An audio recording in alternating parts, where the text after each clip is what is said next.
Wendy, you've done a fantastic job. Yes, let's give Wendy and all of the people who've been working so hard all day to make this happen. It's been really exciting, and there's been so many motivational moments, and I really couldn't be more honored to be here.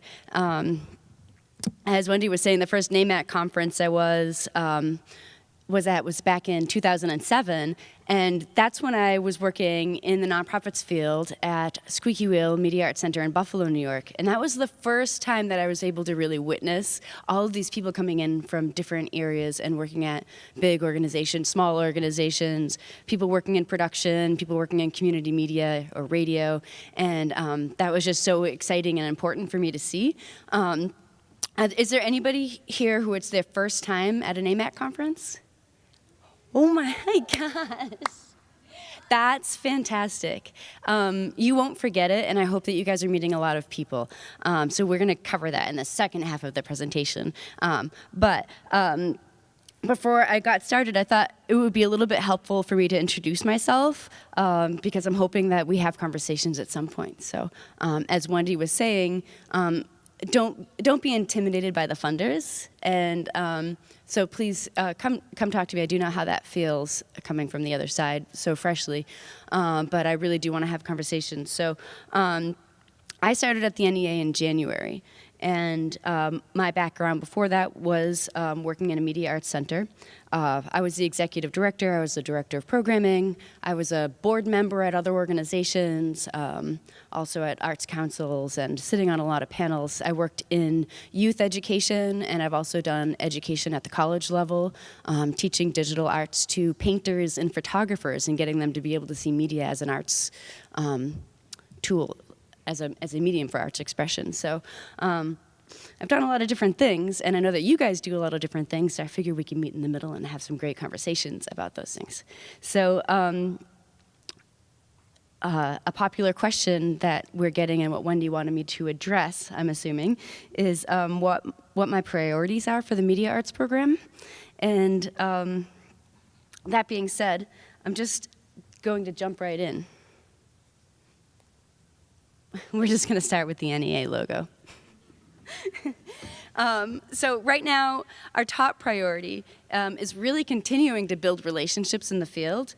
This is the first time that the Media Arts program has been fully staffed in about 2 years. And so we're really looking to reintroduce ourselves as a team. And I've got big shoes to fill because Alice Myatt, who's in the audience, where are you? Over there. Yes, she is the queen. She's my mother now. She's adopted me. Alice Myatt was the previous director of media arts at the NEA, and you really did some amazing work there. And so I'm glad to have finally met her and have a coach. So this has been a very useful time. But so the team is really reaching out and talking to individuals and organizations. Part of our role is really listening to you guys and then reflecting back to the agency what we're hearing. And right now what we're hearing are these conversations around arts and technology, social justice and activism, digital activism, media arts, and journalism pairing together really closely. There's a lot of data-driven storytelling, transmedia storytelling. So there's a lot of organizations celebrating milestone anniversaries, like their 20th, 30th, 40th, 50th, sometimes the 60th anniversary, which is phenomenal. And it just really speaks to this really elongated timeline of media arts and thinking about how far we've come. It blows my mind. And so with those milestone anniversaries, another question that we're hearing is how do you preserve that history? And that really calls into question about digital preservation practices, film preservation and archiving. So these are just things that we're hearing, and hopefully at some point we'll just have some moments where we can really get together and talk these things through. So we're doing this through individual conversations. So if we haven't had a chance to talk yet this year, please send me an email, find me after this presentation, give me your card, and we're really hoping to talk to you. And if it does take a little bit to set up a meeting, just be patient because there's a lot of things happening behind the scenes at a government agency. Like I can't even explain, but you can talk to Alice about that. So anyway, that really helps keep us in tune. And this is a year-round activity, so don't just do it once, do it twice. Keep us in tune with what you're doing. So we really love looking ahead, but we want you there. So if there's any changes that are happening in the priorities for the media arts discipline, we want to do them with you guys. So. And just as you are a resource for us, in turn, that helps us become a better resource for you. Sometimes there are people who are trying to start a new project, and they might want to learn about somebody else who's working in that topic. So we can actually help you guys get connected, and then also the more involved we are at the government level. Learning about different agency funding, we can help you navigate federal funds. So if you're working on a project that's about workforce development, maybe we can kind of steer you towards the Department of Labor or Department of Justice, things like that. So the Education Department, there are all these different pools of money that could be available to you that might not necessarily say arts on it, but you guys are all doing that great work through the arts to achieve other goals. So we can help you guys with that too. So I'm learning too. So we just hope that we all stay in touch and have these conversations. So I really want to make ourselves accessible. With that, my second priority is to demystify the NEA. It's the same slide. Really, I tried to cut down as many slides as possible. So I can say that the NEA can sometimes feel like a mystery. I also feel like it's our role to help mediate this in some way. So I really want to familiarize current and future applicants with the application process. And we also want to encourage new applicants. So first, I thought it would be best to just start at the beginning. NEA has a very simple motto right now, and it's Art Works. And I love this logo with the triangles. It's very catchy. But so when the NEA says art works, it means a few different things. One, art works refers to works of art themselves, something that somebody has created, right? Art works also represents the way that art works on individuals and communities to change and challenge and inspire us to dream big. Another way that art works is that it allows us to relate to different ways of being and seeing the world through a new set of eyes. Art Works also declares that jobs in the arts are real jobs too, and that these jobs are part of the real economy. So art contributes to real economic growth, neighborhood revitalization, and the livability of towns and cities. So through this motto, the NEA is able to achieve its mission and vision, and you can find all of this online on our website in the strategic plan. There's a beautiful PDF, and really you can learn so much through that. And if you're a nerd like me, it's just something that you naturally read. I just gravitate towards strategic plans, so it might not be a thing that you're into, but I do suggest it. It's highly informative. So after talking about that, I figured it might be helpful for you to give an overview of the Artworks funding. So the Artworks funding category is one out of a few different ways that you can get funding through the National Endowment for the Arts. One of them is Our Town, another one is Challenge America, another one that was recently piloted was Creativity Connects. Some of you might have put in an application for that. And so those are different opportunities. So I'm just gonna focus on the Artworks one right now. And if we look at that, you'll see that the Artworks funds projects spanning in 14 different artistic disciplines. So to help demystify the NEA a little bit is every discipline has a director. So I'm the director of media arts. And then there are two, sometimes more, different grant specialists. And those are specialists in a certain category or discipline. So in the media arts office, we have a media arts director and two media arts specialists. And one of them is actually here in the audience too. So I want you to say hello to Sarah Burford. Do you mind standing up and just waving so people see your face?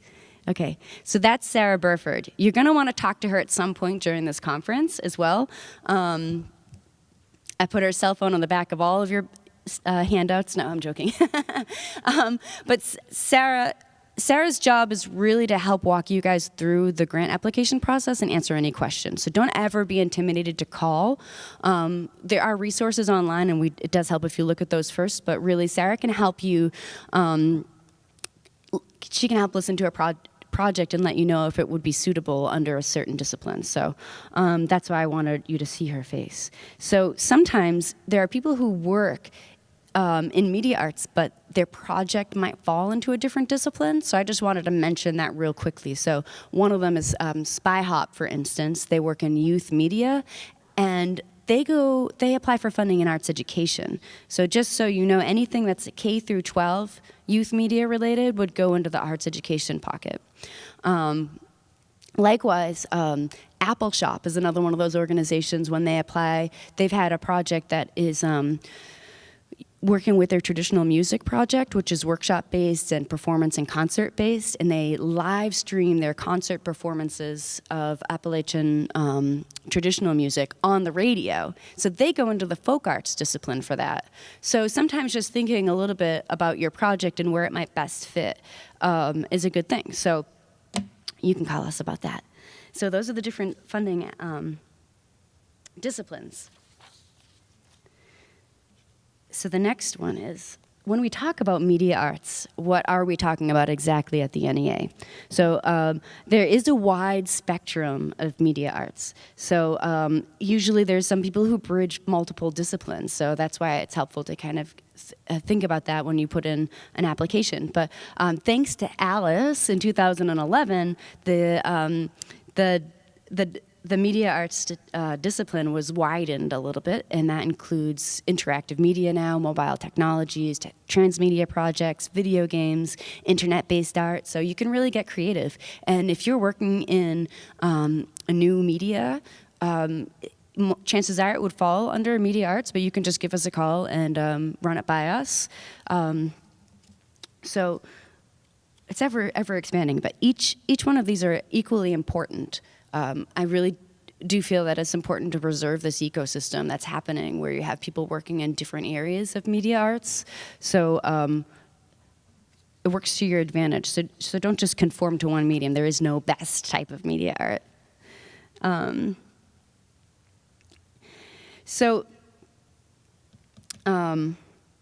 was I going to say next here? Oh, I have a new slide.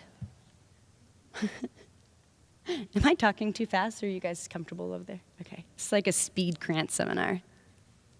Doot. Oh. Okay. So in the media arts category, there are two different deadlines. Most of you are probably familiar with this. So in the February one, we kind of like to picture this as the exhibition-related activities. That's film festivals, other types of festivals, curated series, distribution projects, and preservation projects. So that's in February. And then during the July deadline, it gets a little bit more open, and these are mostly activities that are in artistic and professional development. So this includes workshops, conferences, services to the field, facilities access. So if you do have a digital lab, that's a facilities access to the community and to other artists. This is all on our website, and actually I think that there's an even more extensive list on the website. So check it out on there. And what's really exciting about the second deadline is you're allowed to put in multiple applications for that. So there is a general rule of thumb with artworks, and we know that this is confusing, so it's like a little riddle. But the rule of thumb is you can put in one artworks application in any of those 14 disciplines, right? But then, for some reason, Alice might be able to explain this outside of the presentation, we have this really nice extra pocket in media arts only for the July deadline. So let's say if you apply in the museums discipline, you can put in another application in July. If you apply in media arts in February, you can put in another application in July. If you are going in under arts education, you can put in another application in July. And some of the disciplines might have a July deadline for something else, so you could also do a July, but in another July media arts application. And you can put in multiple applications, too, for the July media arts deadline. So for some people, that's new news, but it's actually kind of been embedded in the website. So if that makes it more confusing at all, just give us a call. Call Sarah. Or you could talk to us about it later. But it's really exciting for people to know about that. So, and also if you're curious about what types of projects get funded under either of those deadlines, you can go onto our website and use the recent grants database. It's so helpful. It's such a great resource because once you see what other people are doing, it kind of helps you understand more cohesively what the large and diverse array of projects that are happening in media arts, which is really exciting. So the grant requests to artworks range from $10,000 to $100,000, and all of those do require a one-to-one match.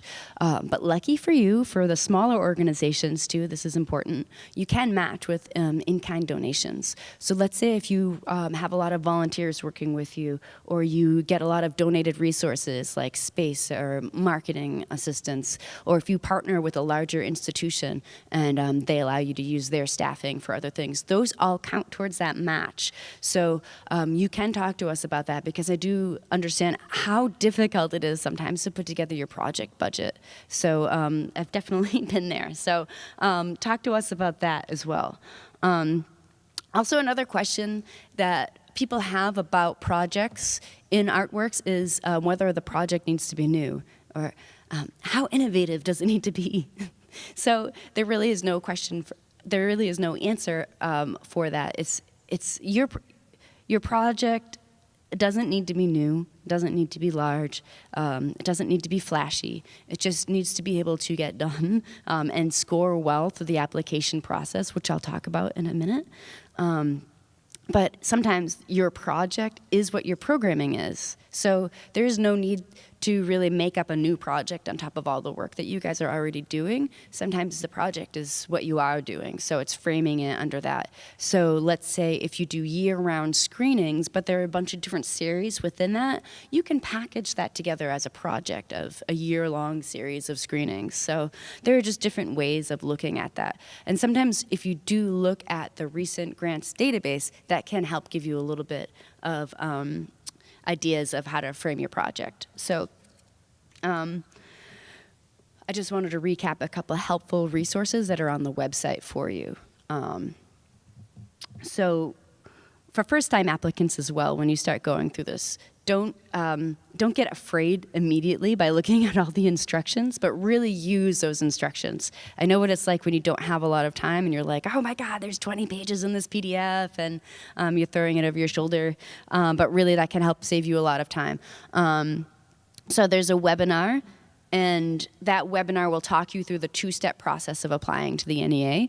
And part of that does, if you're a first-time applicant, include doing that step with SAM.gov and the DUNS number and grants.gov. So it can get a little confusing and tricky, but that webinar that's online does a really good job at taking you through that process.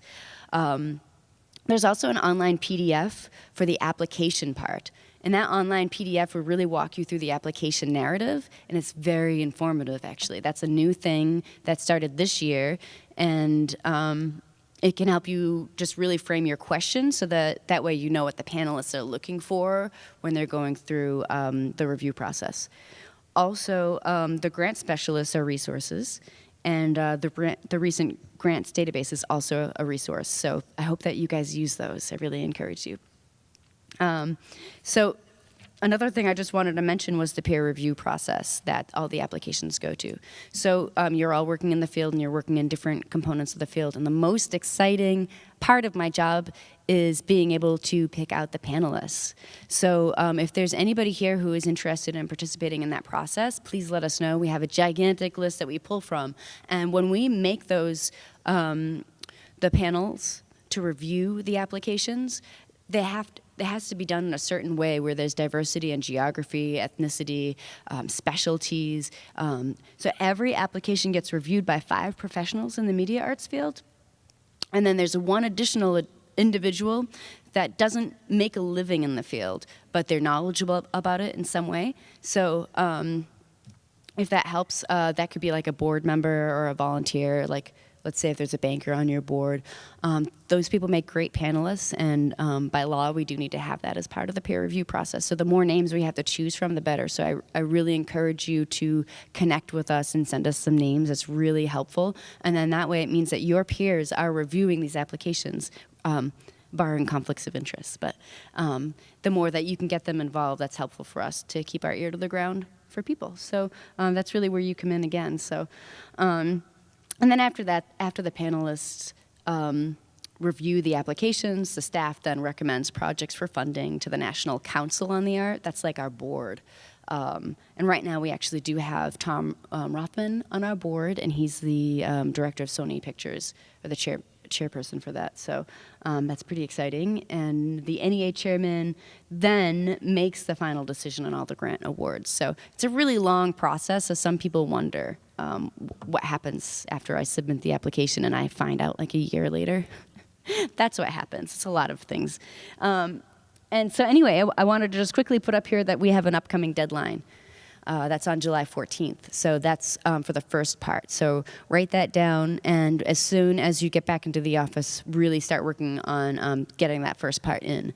And the earliest date for the NEA project support is June 1st, 2017. So let's say if you're in the middle of a project right now, but you know you're going to need funds for distribution around that point or for another part of your project, you can apply for just a certain phase of a project.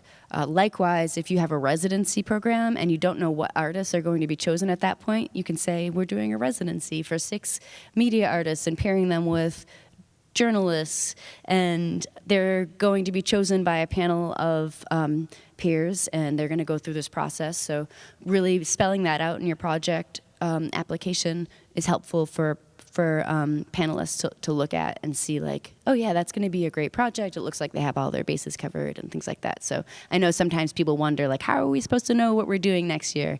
So hopefully that answers that question. There are ways around that. So you can also call us if you have questions.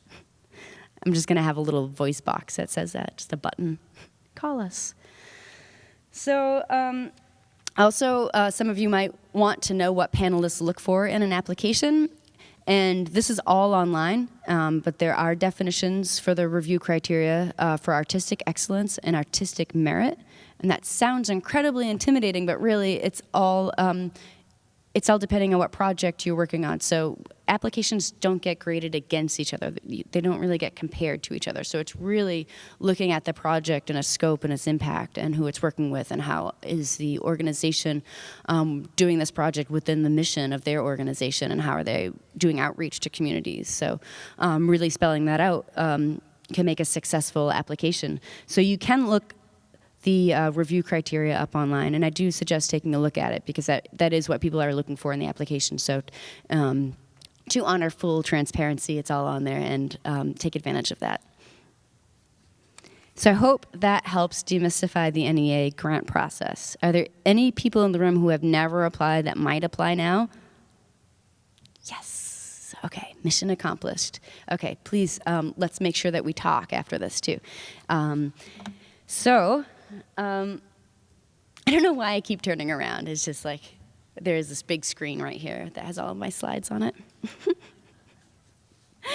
So my third priority is not just having conversations with you guys, but making sure that you guys are all talking to each other. And this is also something that NAMAC is really doing as well. So we're really backing them up on that. So that's why these types of gatherings are so important. So to make sure that this is happening, though, and since there's so many first-time NAMAC conference people in here, I made a useful guide for you all.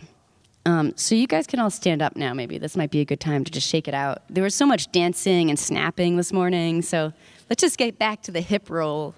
So I got some NAMAC conference tips.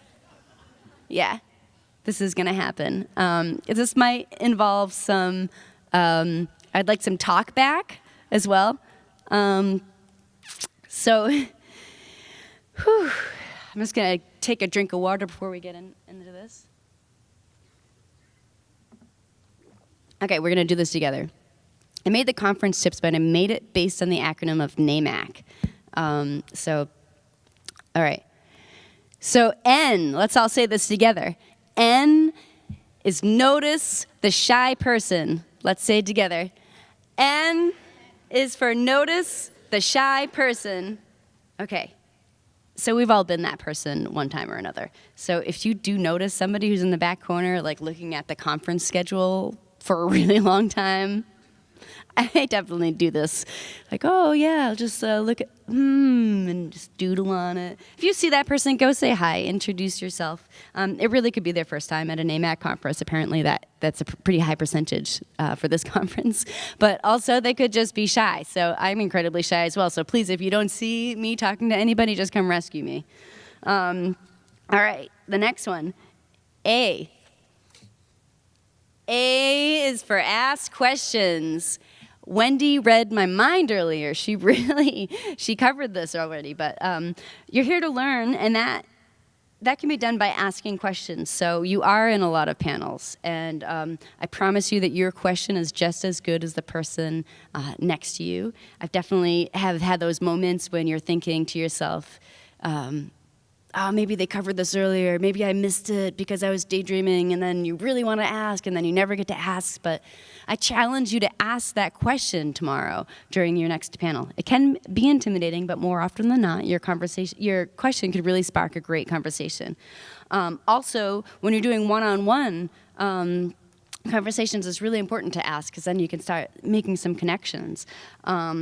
And it's also perfectly acceptable to approach a panelist or a presenter after their presentation with a question. And if you don't see them before the conference ends, you can follow up with an email. These people aren't hard to find. You know, we're all pretty high-profile people. So A is for ask questions. So we're about to do a group activity. So do you all still have that Ask Me About sticker? All right. Do you all have a pen? Yeah? Okay, so I thought we'd just do a group icebreaker since we're all going to the Oakland Museum and doing some mingling time. There should be a lot of leftover labels, so tomorrow, if you guys want to do this again, it will make my day. I spent like an hour last night cutting these labels. I was like my own intern. I don't know what I was thinking. So please, entertain me. On this sticker, write down something that's important to you at this moment. Maybe it's a special topic, like social justice, virtual reality, arts education, expanded cinema, artist residencies, you name it. Think about what you'd want to do and write that on your sticker. I'm going to give you guys a moment to do that. Oops. I do have should be a little music button there, but maybe it's not. Is that showing up for you guys over there in your slide? I did have the theme from Jeopardy at this moment, so I'll just sing it to you while you write on your labels. Do do do do do do do do do do do do do do. Feel free to sing with me, actually. Do do do do do do do do do do do do do. Then it goes up another key. Da da da da da da da da da.